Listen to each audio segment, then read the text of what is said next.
So can I start by just saying welcome to everyone to this meeting. This is an extra meeting that we put into the Leeds Brantford local programme this year at a fairly short notice, and it was, I think, in my view, is in the category of too good an opportunity to miss. I think it's a really interesting session, which I'll say a little bit more about in a minute or two. For anyone who hasn't had the sort of admin update, we will keep track of who's attended the meeting by looking at the attendee list on the Teams. So unlike in pre-COVID times, we don't need to fill in a register. During the session, if you've got questions about the presentation, it'd be really helpful if you could type them into the comments box on the right-hand side. And what I'll do at the end of the meeting is administer that and help put the questions to Alex, and we can ask people to clarify if they'd like to. The session is being recorded, so if you prefer not to hear your voice recorded, do please let me or Luce or Kieran know, and we'll adjust the recording to not include you. And normally at this point we would also talk about when our next meeting is. We've still got 2 or 3 meetings that we plan to get into the diary before the end of this calendar year. The precise dates for those will be confirmed soon, and it is quite an interesting programme. We're just trying to make sure we've got the speakers in the right order. We want to try and make sure we get all of those sessions in. But so look out for further news on those. So I think, and without any sort of further ado, I'd like to introduce Alex Frangi, who's here to talk to us about in silico trials, which I've summarised rather clumsily when I've been forwarding this invite on to Department of Health civil servants by saying this is about doing trials on a computer rather than doing them in a laboratory. I'm sure there's a lot more to it than that, and I'm looking forward to hearing more about it. So I'll stop rambling and I'll hand over to Alex. Thanks a lot, John and Kieran and Luz, for inviting me and organising this event. Thanks again. And what I'd like to talk today is about some of the work we're doing in the context of in silico trials. I will focus primarily on medical devices, although some of these ideas are potentially equally applicable to the drug sector. But primarily we work in this space because we think that the mechanisms of action for the devices are possibly a lot more understood, and there is a lot more machinery, as you will come to appreciate throughout the presentation, in terms of bulk of knowledge to create them, than possibly with the drug in the drug space. So the first thing, this presentation has basically 3 parts. A part what I want to explain what the concept is and explain why we bother about this. Second is I'll try to go into a recent paper that we published where we did what I consider is one of the first few in silico trials that has been validated against conventional trials. And then I will try to sort of open a bit under the hood and explain you the sort of technology that is underlying it, so that you can appreciate the difference between running these trials and the conventional trials, in terms of the methodology of mathematics and computing that is behind. And then we'll draw with some conclusions. So the first thing I'd like to say is that, the medical device industry and the medical products in general is quite important for the UK economy, but also in particular for the region of Leeds, Bradford, in the sense that there is a considerable amount of companies in this space in the UK, but also particularly in our region. We have nearly 22% of all the jobs in digital health in the country. And the important thing as well is that most of these companies are primarily SMEs. So 90% of the medtech sector in the UK is small and medium enterprise. In terms of medical devices, we have interest primarily in 3 main areas: in orthopedics, in cardiovascular, And in Leeds, there's a lot of interest as well in surgical procedures and surgical devices. Now, if we look at what are the main drivers for everything we're going to talk about, is one, there is an increasing aging population with an increase in life expectancy that compounded with the fact that devices are better and better, makes that the possibility that a device has to be implanted and then it stays in the body for 20, 30 years is very common. While, you know, perhaps 20, 30 years ago, we would normally put one device as a sort of an acute solution, as a solution to an acute problem. And we were happy if, you know, the persons were given 5 years of extra life. That means that there is a need as well to understand better. Well, first, that because there is such a good performing devices, sometimes the differences in performance can be small.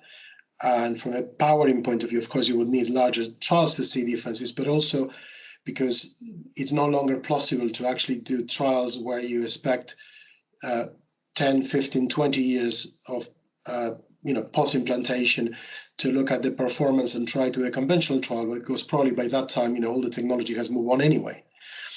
There is also the complexity that when you look into longer terms, all kind of lifestyle changes and chronic conditions become important as well in understanding performance of the device. And finally, there is an increase in the complexity of those devices, in the sense that devices are no longer just physical implants, but can be a combination of implants plus software plus chemistry or biochemistry and coating, for instance, systems as well.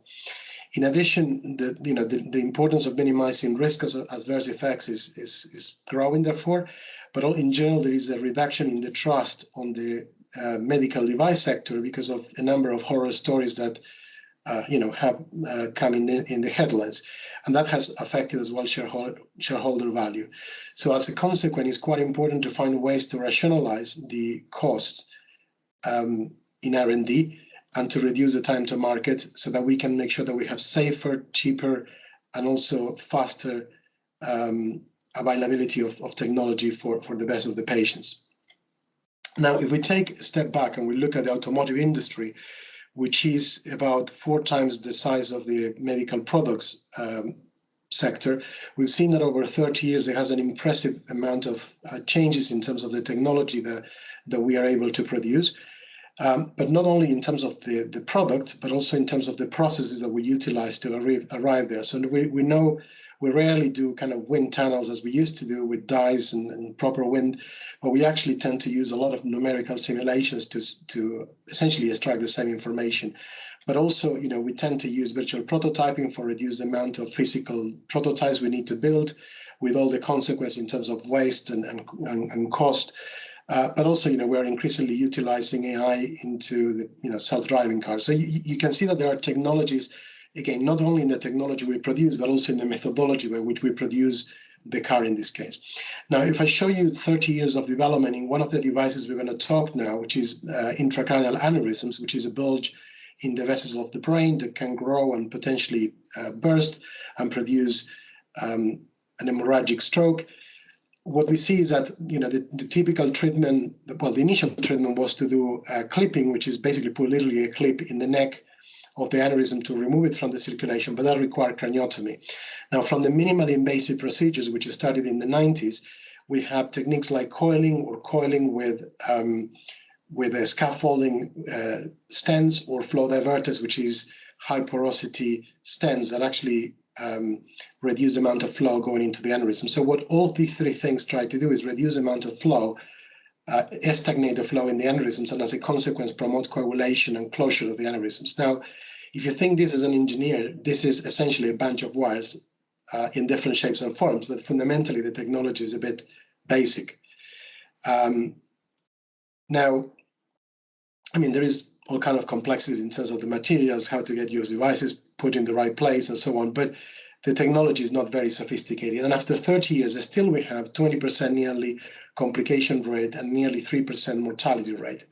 So one of the things I've been thinking, and a number of other people for many, many years, is why cannot we do the same like with the automotive industry? Why cannot I generate environments where I can look at the hemodynamics? So this is magnitudes of velocity in the aneurysm before I do anything, and what happens when I do different types of interventions, in this case with the same device. And what you immediately observe is that the flow within the aneurysms is completely changing depending on what sort of interventions you do, let alone if you start changing the device. So if we look at this throughout the whole cycle of the life cycle of the device, there is a number of areas where modeling and simulation could be important, all the way from the discovery and ideation of the devices to then sort of virtual prototyping, creating early predictions of success and screening of multiple technologies, and then looking as well as the possibilities to do redesigns as you identify potential failure cases, and identifying root cause of failures when you go to humans. Now, the interesting thing is that in spite of the fact that this is a sector that is growing, between 5.2 to 6.1 compound annual growth rate in terms of devices and drugs, and just to give you a sense, automotive industry is 5%. So we have actually a flat out line in terms of over the last 20 years in terms of regulatory approval of these devices and drugs. So there basically we have more demand, is growing enormously. There is a lot of new technologies. Still, we are seems to be stagnated in our ability to deliver those devices through regulatory approval. So the paradigm shift that we are after is, can we combine current techniques for generating evidence for safety and efficacy that are based primarily in bench tests, animal testing, and humans, and a little bit of computational modeling, into ways where we reduce the amount of human and animal experimentation needed by increasing the amount of testing on virtual patients. And this is fundamentally what an in silico trial is, not far from what John was saying, is the use of computers for generating trials that are performed on virtual simulations, in virtual populations of subjects. And from a statistics point of view, one of the things that is particularly exciting is the fact is how we create these populations in the first place, how we build them, because fundamentally they are complex statistical constructs. Now, you might be wondering what this thing about the chimeras are, and I'll come back to that in a minute, but think of chimeras as not necessarily a replication of a particular subject that we have all the data for, but something that somehow blends information from multiple databases of multiple subjects. And I'll expand this in a moment. So what we mean by intelligent medical device innovation is the ability to utilize the combinations of advanced generative models in statistics, advanced data processing, and numerical simulations of physics and physiology and biochemistry to carefully engineer innovations in ways that we explicitly optimize for the clinical outcome that we're interested in, and where we test thoroughly for all possible side effects, as opposed to what we are able to do in conventional trials. Now, compare with conventional trials, and this is a slide we went over with Mark Gilder that I've seen in the audience as well, is that there are a number of differences. First is they overcome the need to do randomization, because fundamentally you can ensure exchangeability by construction. They overcome the need for double-blind designs, because fundamentally you are using the same analytics for all the sites and on the same subjects. They're also fundamentally counterfactuals, so you could look at them, if you build them properly, as causative trials, and they're mainly limited by the non-modeling assumptions that you make. So if your models don't incorporate certain effects, which are then later on found out to be crucial, of course, your trial will be, in a sense, flawed. But the important thing is that it forces you to declare your assumptions right from the beginning, as opposed to a conventional trial where actually you might not know also the mechanisms, and you may design it in ways that you are still dependent on those. And I think one of the most exciting areas for me is the ability to create these virtual chimeras. That I'll mention and explain in one of the next slides. So why we want to have these trials? Well, the idea is to refine, reduce, and replace conventional trials. We don't believe that they will completely eradicate the need of conventional trials, at least not in the foreseeable future. I think we will always require to have some confirmatory clinical trials. But the idea is that if I have 10 device designs and I can figure out that 7 of them are unlikely to proceed to be successful for a number of reasons through simulations, I'm actually reducing the number of trials needed, with all the advantages of those. And we might be refining the hypothesis for those trials that we actually do, and also refine, for instance, by an estimate, a much more accurate estimate of the effects that we're trying to measure, be able to do a better sizing and a better powering of those.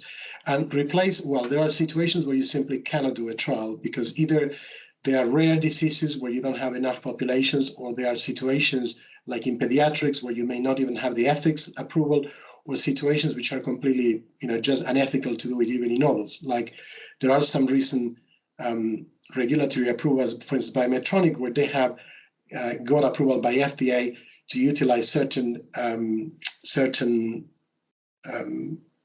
leads for brain stimulation, where they have cleared through simulation the fact that they are not producing heating of the brain, which would be very, very difficult to test on a normal trial. And the other thing is that we might need to rethink the way we do trials, that rather than try to design devices for being personalized, we design them for being resilient, so that all the uncertainties that we have, both due to population variability and operational uncertainty, can be factored in as part of our in silico trial. One thing that I went very quickly over is that one major difference between medical devices and the automotive or aerospace or transport industry more generally is that we design airplanes and cars all to be identical and to be designed and manufactured to a tolerance.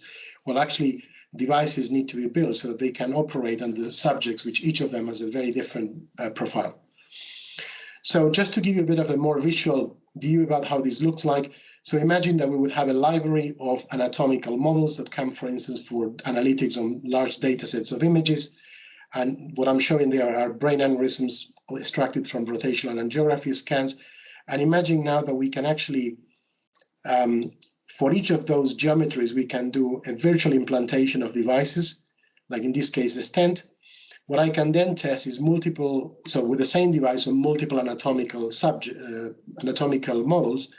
And then imagine, we'll come back to that I define some metric of success, which in this case is the flow reduction, the amount of reduction of flow through the aneurysm neck after the device.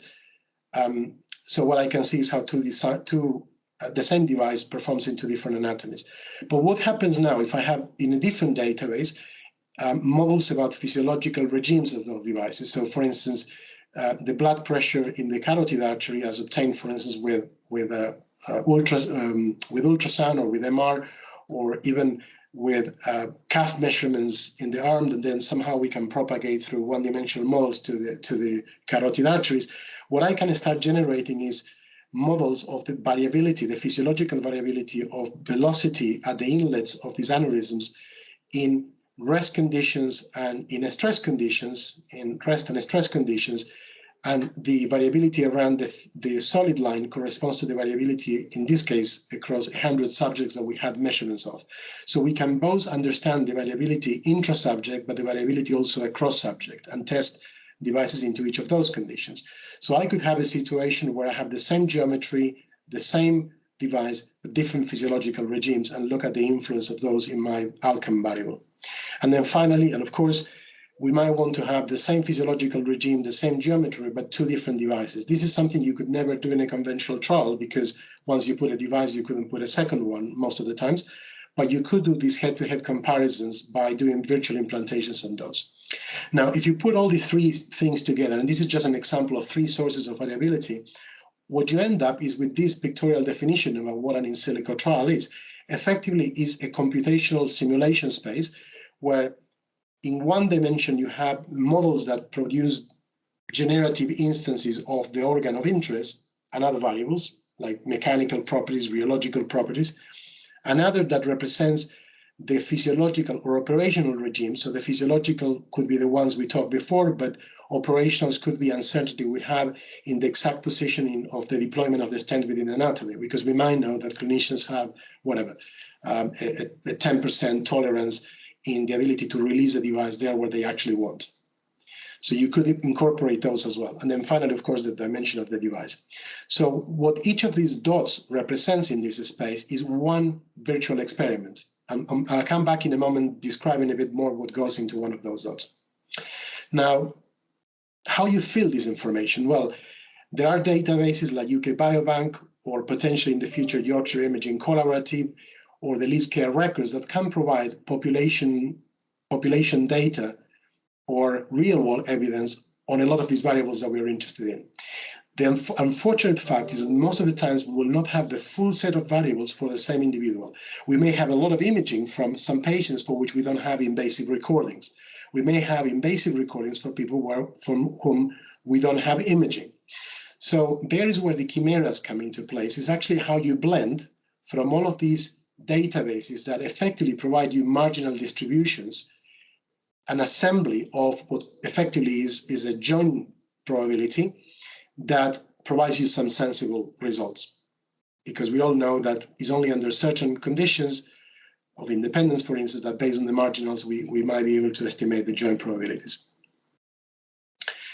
Now, going a bit back to the difference between chimeras, I mentioned this word chimera, and I just gave you a moment ago sort of an intuition about what that is. But let me now define two concepts which are related to each other: twins and chimeras. And you may have heard about the concept of digital twins. Digital twins actually are utilized a lot in the automotive industry.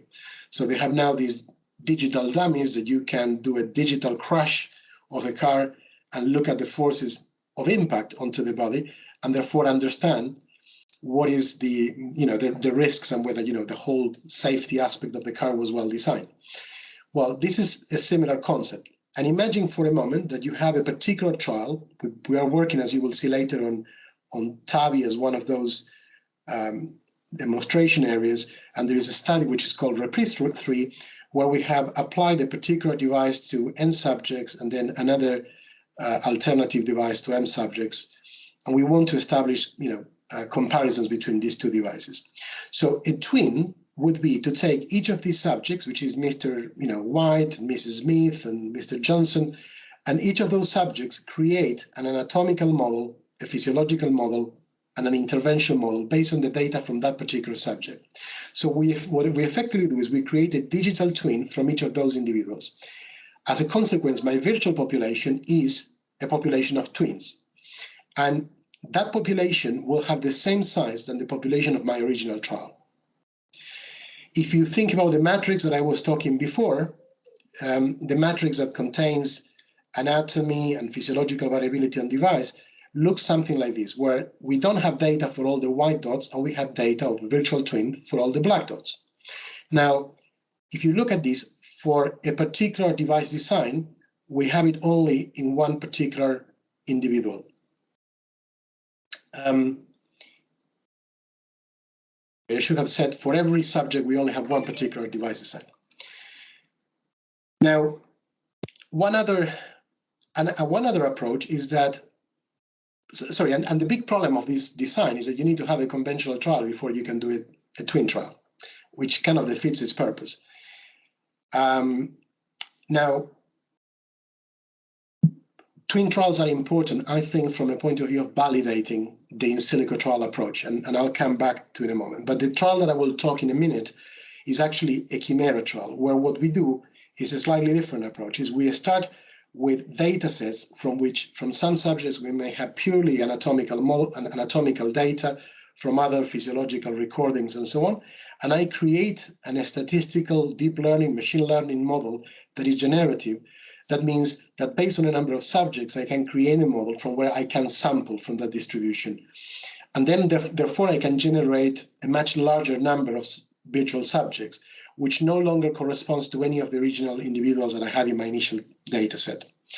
Now, imagine that I have those. What I can do is a sort of a hybridization or chimerization, which is the process by which I create subjects which are no longer traceable to any particular individual. This is no real subject, is a plausible subject from a distribution that contains all the variables that I want. This solves a number of issues if we know how to develop this technique. One of them is that we break the traceability all the way to the source, so that from a point of view of GDPR and all of those things is a lot more tractable. But also creates the ability to do much more exhaustive searches in my trial space, because potentially I could sample the whole space by resampling from it. Okay. So that's the main difference between twinning and chimerization. And in reality, this is the thing we want to use when we don't have a conventional trial, or once we trust these mechanisms. And the advantage is that we can now tapping into databases that can be several thousands and 100,000 subjects, as opposed to a couple of thousands of a conventional trial.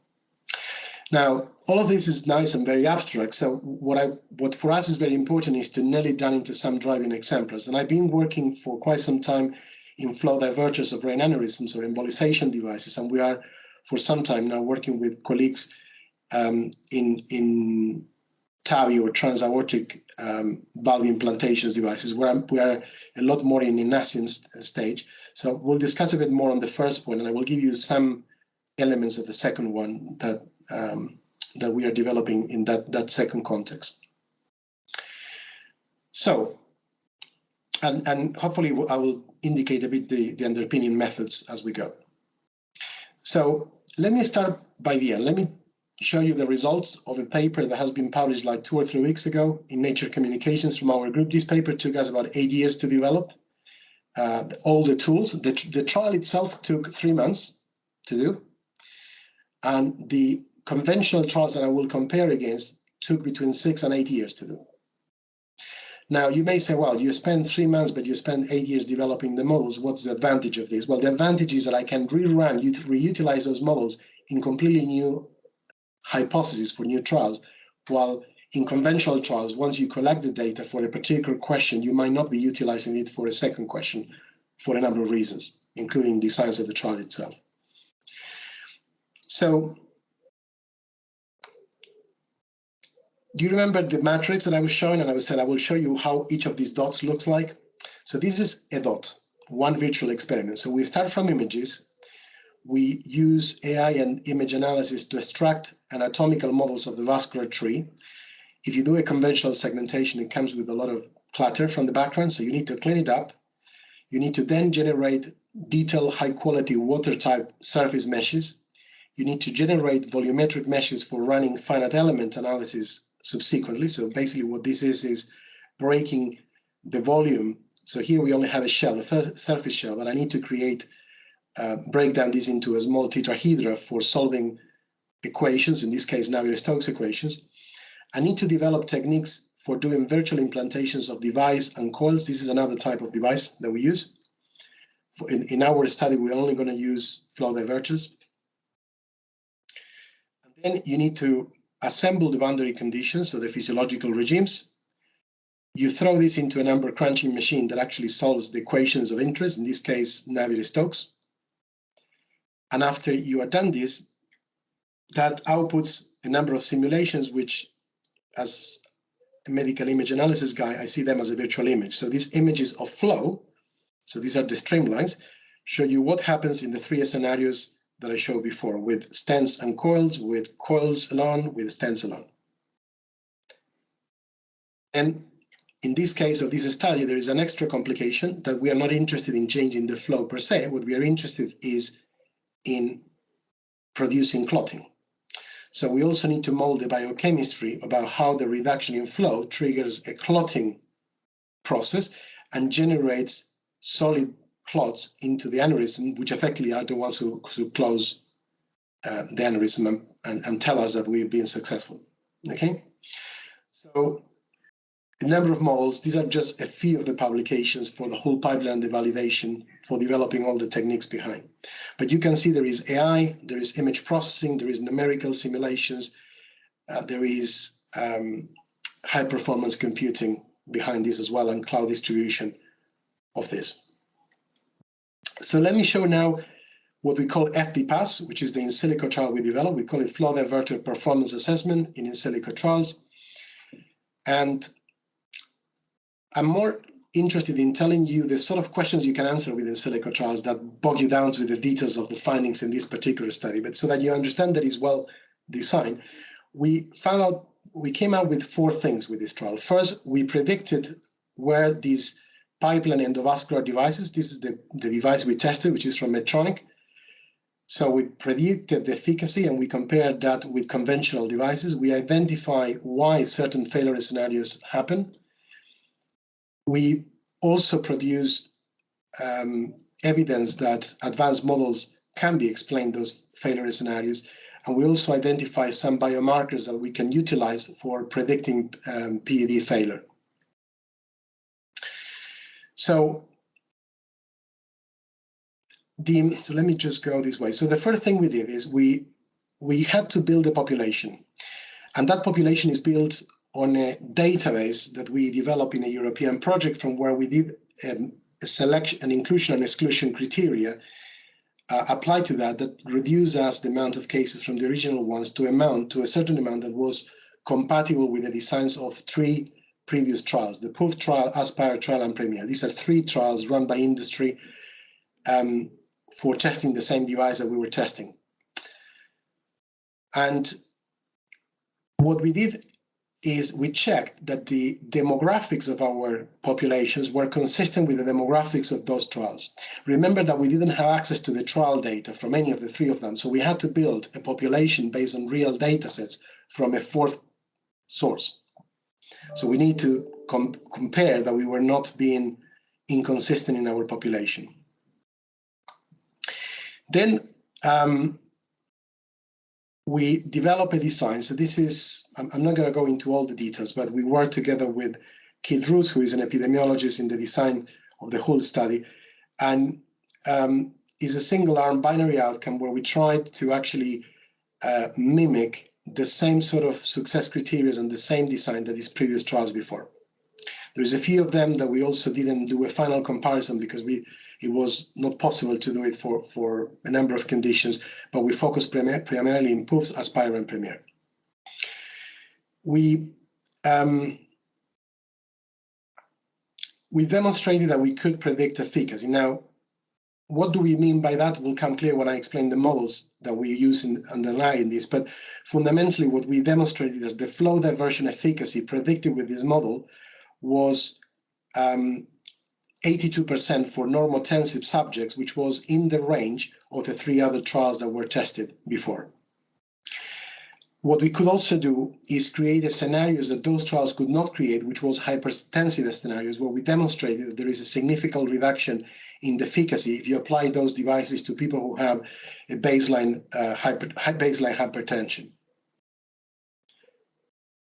The other thing is we explain why some of these devices fail. There are 2 situations where these PED cases are known to be not so effective. One is when you have a branch artery following the aneurysm, and this is clinically very well recognized, but there isn't a lot of evidence by way of trials. And then the other one is in the cases where you have large and giant aneurysms that have a high aspect ratio. An aspect ratio means when the depth of the aneurysm is much larger in relative terms to the neck of the aneurysm. So if we well, we did all the statistics and we show that there was a difference between all of those, and I will save you go through all the details. But what is important to say is that we could explain the why of this. Because, for instance, in the case of aneurysms that have a branching artery, like this one, so this is the aneurysm, and this is the side branch. And what is known is that these subjects tend to have an ischemic stroke, so the occlusion of they have a part of the brain that stops being fed by blood supply. And what it turns out is that through our numerical simulations, we identify that in situations where you have hypertensive subjects, not so much in the normotensive case, the clotting process that starts in the aneurysm can reach out and actually feed into the side branch and close that. And of course, if you close the vessel, all the downstream territory that corresponds to that will be affected. Okay. So what we observe is also that tends to happen more regularly it's not only a matter of the geometry, but it's a combination of the geometry, the geometrical configuration, plus the hypertension condition being ancillary to that. And then I'll come back in terms of the biomarker, but we came up with a metric that I'll explain in a moment that actually helps to understand that it can be used as a good biomarker. Now, From all this pipeline, I'm going to focus now just in two elements to show you the underlying algorithms in a bit more detail, so you understand a bit more what we are doing under the hood. One is how we generate these statistical models of physiological regimes. And I may mention something about the infrastructures we have if we have a bit of time. So the way to generate these physiological models is by collecting data, from ultrasound recordings of carotid recordings, or it could be also by wearable systems, if you had them, that actually monitor. In the case of the wearables, you can record people, over 24 hours, 48 hours, all their physiological variables. The problem is that those tell you, the highs and low pressures, but don't tell you the waveform of the blood pressure, which of the flow velocity and associated blood pressure, for which we need to do more detailed examinations, like with carotid ultrasound, that you cannot do it in an ambulatory manner. So what we did is we developed measurements we had 100 subjects, of which half of them are elderly subjects with mild cognitive impairment. The other ones are subjects with controls. And we measure all of them with ultrasound in the carotid artery. So we create the models of the waveform across subjects. And then what we did is we measured them over 48 hours on a Holter by just measuring, I think there were like every 5 minutes there was, or every so often, I don't remember exactly now the frequency, but there was a measurement of blood pressure being taken. So that gave us the variability across the biorhythms of the circadian rhythms of that subject. So then utilizing techniques like Gaussian processes, what we can do is generate models that are parameterizing the intra-observer variability, the inter-observer variability, and also make them parameterized with things like, for instance, the sex and the BMI or height. So you can actually generate models that, if you have certain information about the demographics of that subject, which you normally have from imaging, you can then parameterize and create a physiological model which is consistent to that. And then the other aspect that I wanted just to mention, so that I explain a bit how you can get into this biochemistry. So I mentioned that clotting is quite important as well. So the way you model that is, if you model the flow with Navier-Stokes equations, you can model the biochemistry of the coagulation cascade, which essentially is a system of ordinary differential equations that you actually couple to the fluid dynamics in every moment. And this in itself was a thesis of one of my former students, where we came up with models that allows us to look at the clot. So what you see here in darker red is what is called, in fact, is called white clot. And the thing that is in white is actually what is called red thrombus. But you can see that actually the shape of the thrombus, as it was predicted with our models, is very similar to the one of experiments that was done and published in the literature. And this is for another scenario where you have a different type of a stent.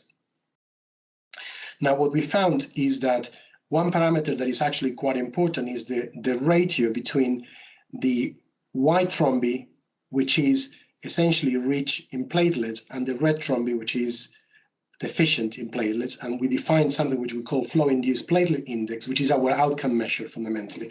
So one of the things which is quite important in silico trials is actually the definition of the outcome measures, because normally it doesn't make a lot of sense. I mean, it's not, of course, easy to predict death or predict the sort of things that are easy to measure in a conventional trial. But the advantage is that they force us to think more mechanistically about how the device may be performing and identifying, primary, what we call technical endpoints, and then ways to link those technical endpoints with, more conventional clinical endpoints, if you want. So, from data analysis point of view, what are the challenges? Well, how to run these pipelines that I was talking at scale? Now imagine that you give me a database of 100,000 images, how I create a pipeline for automatically generating high quality models for each of those 100,000 data sets in a fully automatic manner. And that's one of the areas where we're working and characterizing the area as well. So we're using a lot of deep learning in developing algorithms that go directly from the volume of the image all the way to a reconstruction in 3D of the vascular tree and the detection of the aneurysm at the same time. And then we've done very detailed analysis about the quality of those pipelines that we have built and characterize them in terms of surface errors, in terms of all kind of metrics which are relevant in our community. We also are running this now in large data sets. Like, this is not a massive one, but it's about 220 cases. And what we are doing is comparing the metrics, the clinical metrics that clinicians normally measure in those databases, which are very simple linear measurements, with those derived linear measurements from our geometric models that we produce in 3D. And just to give you also, it's not just reconstructing the geometry and detecting the aneurysm, it's computing automatic center lines, it's identifying the neck of the aneurysm, it's automatically releasing the stent, and then meshing around and doing that every single step can have errors, right? So you need to have mechanisms of quality control to actually be able to check out. And the equivalent to a drop-off rate in a conventional trial would be the failures of these algorithms. And detecting them is equally important. One of the things that we are working at the moment, which I think is quite exciting, is if I want to now access a database like UK Biobank and I want to generate models for these anatomical models of the vascular tree in UK Biobank, the first thing you will find out is that UK Biobank doesn't have angiography. They have brain scans, but they are not angiographic studies. There is no contrast in the vessels.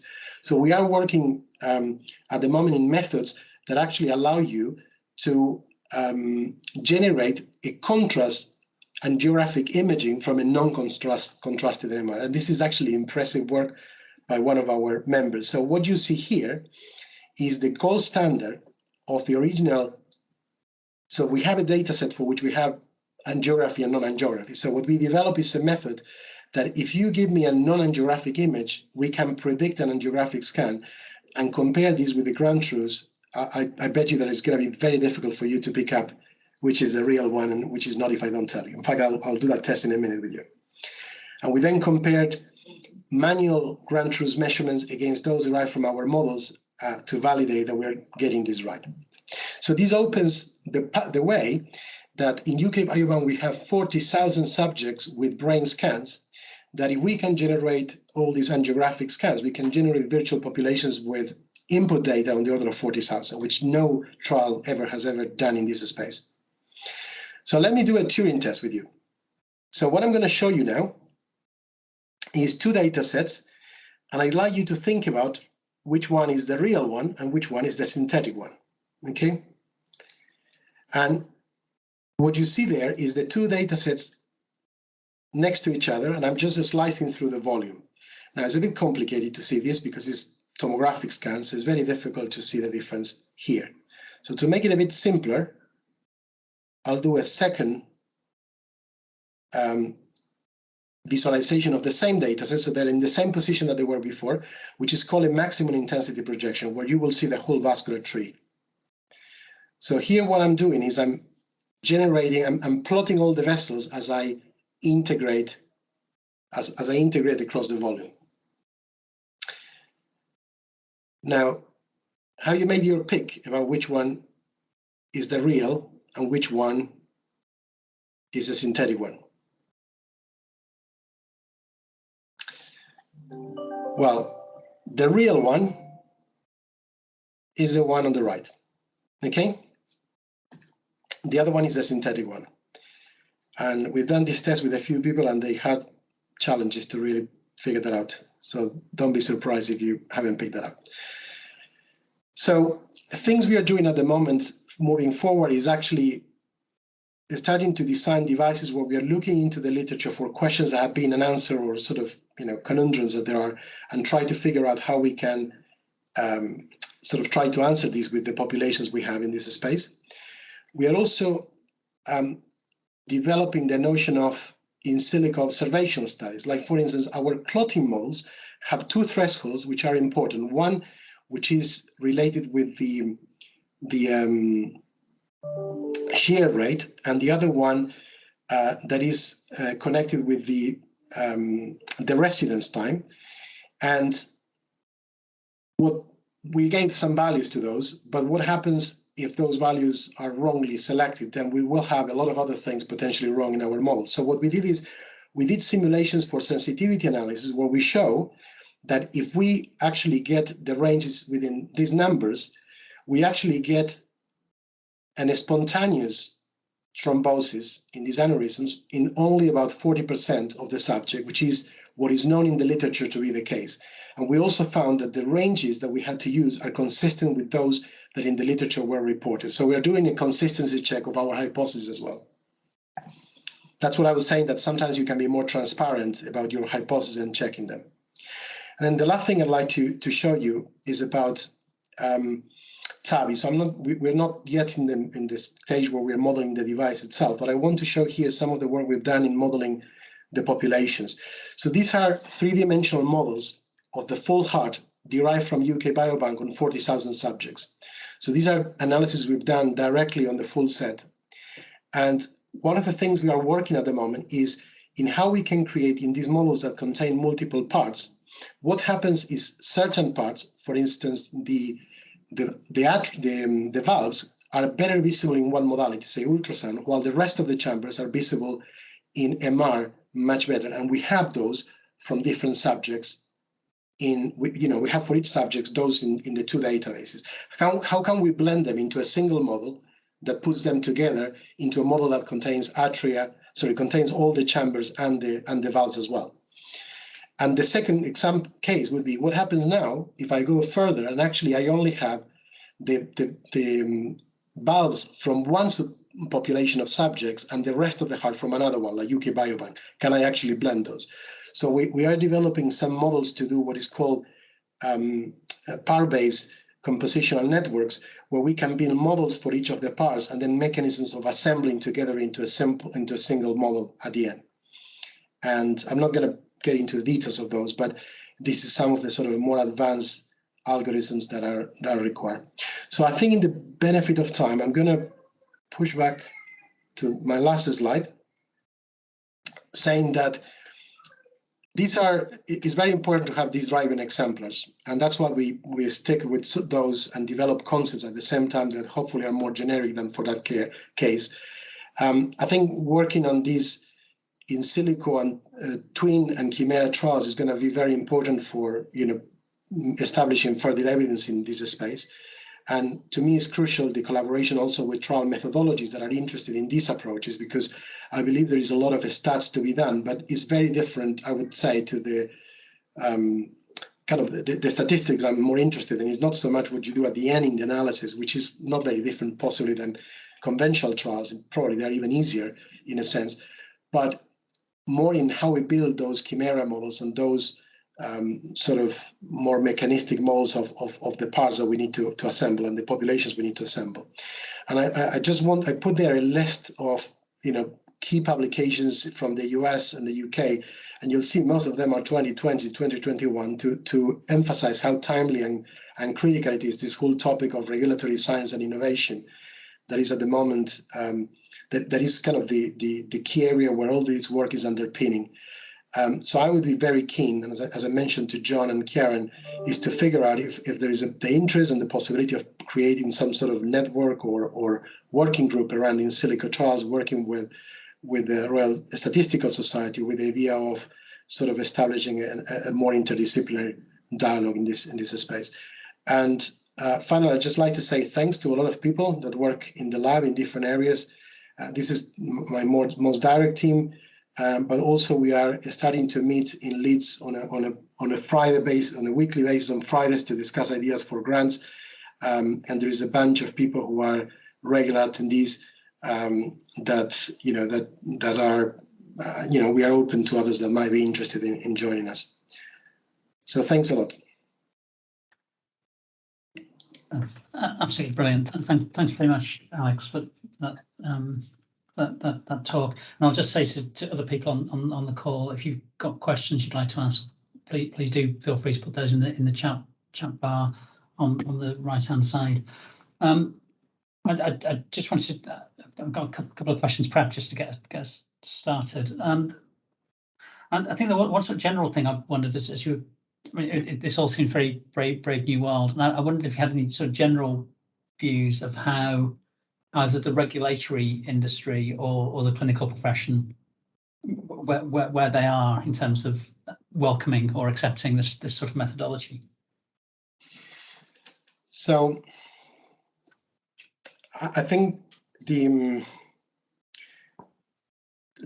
let's say a bit of the broader question about what is required for acceptance, right, of the approach. I think there is there are probably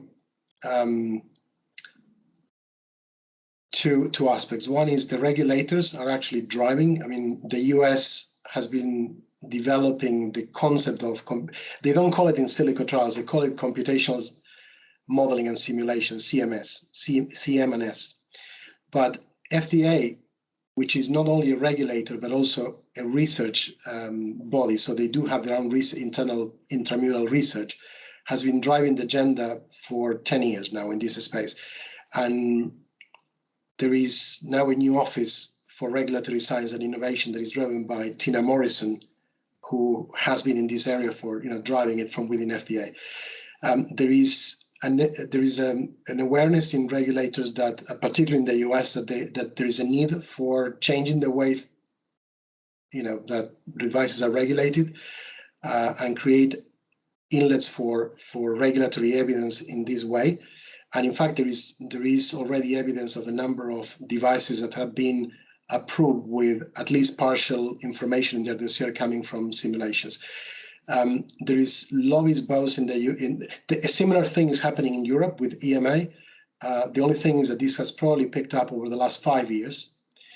I think where we are the most delayed is, to be frank, is in the UK with MHRA. But these are things that there is signs that this is likely to start changing. And if you look to some of those documents that I cited at the end, most of them are fundamentally saying we need to renovate the regulatory processes we have. And particularly now with Brexit, this is going to be clear. Now, the reason why I emphasize so much the regulators is because most of the other things come along. Industry actually is quite engaged already in this process. For instance, Medtronic, Boston Scientific, but also a number of other companies are working very heavily with regulators.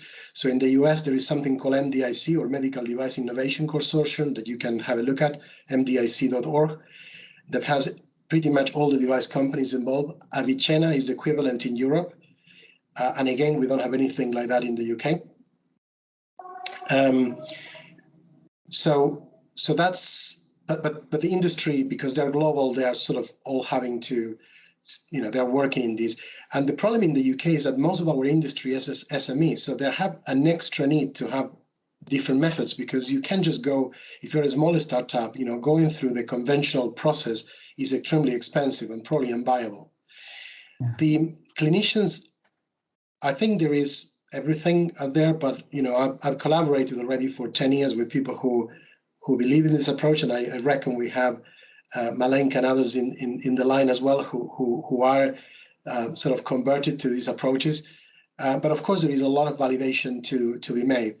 And I think the other part is trialist, and I see Deb as well on the line.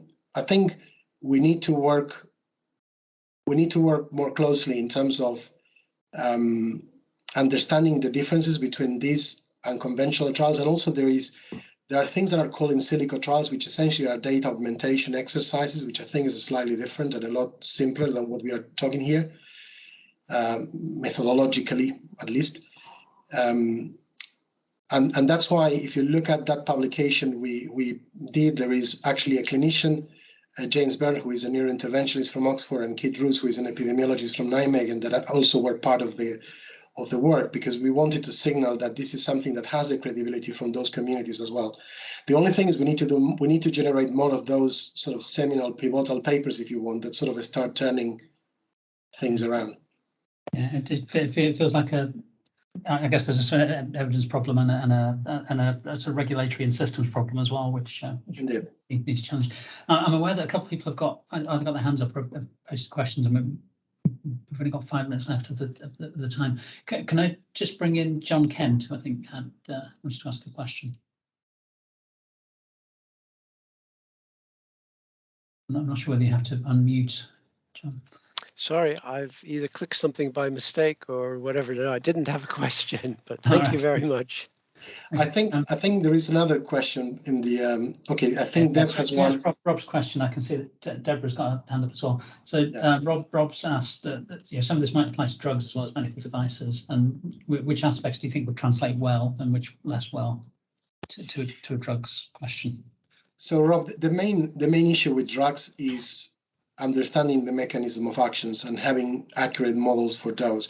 Now, I'm not saying this is impossible. I'm just saying A is an area where I'm not expert, but second is an area where I understand there is a lot less clarity in some of those models. One example where you could do that, and we've been discussing, is actually on aneurysms without going much further. Drugs don't necessarily need to be, curative drugs. It could be antiplatelets or anticoagulants that you normally provide as ancillary therapies to the stents and coils, because they are under those therapies as a coadjuvant therapies for some time. So it would be interesting to for instance, optimize the amount of anticoagulant and antiplatelets you put and the timing of them, in order to make sure that you prevent the spontaneous clotting, but also you don't delay the clotting that you want to produce within the aneurysm more than needed. So that would be an example where you could do that. And that, if we would, for instance, understand how those antiplatelets and anticoagulants operate, and we understand the pathways, and then in our biochemistry pathways, we can model all the pathways that are relevant, we could actually generate the scenarios where we are sort of, modulating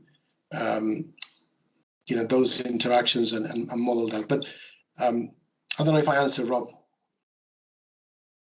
No, thanks for that. I think I largely agree with exactly what you just said. My first thoughts were that pharmacokinetics might be a good place to start as something that translates reasonably easily. I agree. The only thing is that is already done to a large extent, right? The same way that they're utilizing computations for doing all docking type of experiments, right? So that part is already happening. I wasn't trying to say, for instance, that is an in silico trial in my parlance, in the sense that those things already happen and are standard in many aspects. But for instance, what I don't know is if there is a lot of outcome estimations from those studies. You still need to go to a conventional trial to validate the outcome, if that makes sense.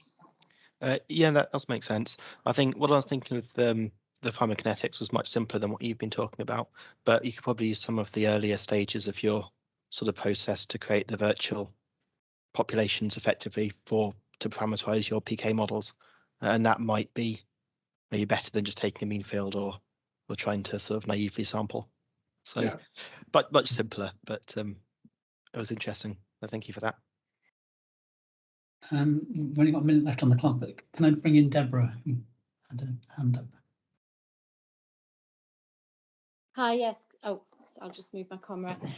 So, hi, Alex. So I'm Deborah Stocking, and I'm a professor of clinical trials research. So I do some of those conventional trials that Alex was talking about. And as Alex knows, we're really keen to work together to push for the in silico trials at Leeds.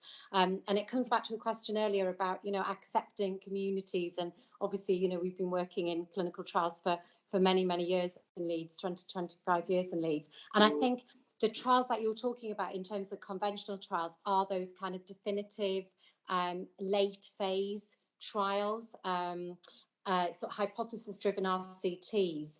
And there is as you know, Alex, we spoke a lot about this, there is a pathway of early phase research, to get to that late stage definitive trial. And we're starting to look at kind of platforms of research to kind of pick the winners to take forward into that definitive trial. And I think there is a role to play for the in silico modelling very much in that sort of intervention development, earlier clinical trial phase space. I guess my question is about the word replace when you're talking about conventional trials, given that the conventional trials that we run are in context of an NHS setting with surgeon variability and patient variability and experience and operator variability. That it's the context, I think, that makes that trial pragmatic, and I really do believe that there should be a pragmatic evaluation of an intervention before we change a practice and change a standard of care. So I guess my question is about the word replace, and whether it's replacing the conventional trials or whether it's replacing earlier phase research and utilising the earlier phase space far better to make sure that that definitive pragmatic trial is the best it can be and the intervention is the best it can be. No, I think you're absolutely right, and perhaps the word replace, I was thinking more in things that you simply cannot do. Like, for instance, the example I gave of the leads, these sort of neurostimulation leads that can produce heating, and you need to make sure that for safety reasons that they're not heating. So you wouldn't be able to do that in a conventional approach, because technically what it would mean is put electrodes, see that they warm up, measure the temperature somehow. You would not get these through ethics anyway. But so what these guys did, for instance, was they did a few models that they tested on animals. So in animals, they did the heating and they tested their model was predicting something that they could experimentally test. And then they did an extrapolation for humans that essentially replaced something you could never have done. And what effectively it did is add additional evidence that you would never have hoped to achieve. You're also right that there will be things that are going to be very difficult to model, and that had to do with just the workflow, for instance, and usability, and aspects which had to do with being there on the direct. I think the goal is not to replace those, but is to make sure that we put the money on those rather than on many other things early on where we know we're going to be failing. What I'm less clear is whether someone couldn't also consider late phase trials in an in silico way for repurposing devices. Imagine that you want now to check that a device that has been tested in populations with RCTs in Europe and in the US can be utilized for a population in least developed countries where they wouldn't even have the resource to do those studies, but you know that there are certain demographics that are consistently different between where you tested and those, like size of people, the body mass index, whatever it is, right? Can we actually kind of scale trials, scale the populations in a way that you could generate an evidence that somehow translates the evidence of RCTs you did in real populations to populations that for financial, ethical, or whatever reasons wouldn't be possible? And that's something I don't know, but something we probably need to discuss and see whether there is any space in that area. Yeah, we'll talk again soon. That's great, Alex. Great presentation, really interesting. Thank you. Thank you. Yeah, thanks, Deborah, and thank you, Alex. We've run out of time, and my sort of general reflection is that this is a huge topic, and it feels like the start of the conversation for for many people on the call. So I guess we'll have opportunities to talk about this again in the future. But I think just for today, can I just say thank you very much, Alex, for a really sort of fascinating and engaging presentation. It was very entertaining as well to work through. So thank you very much. Thank you.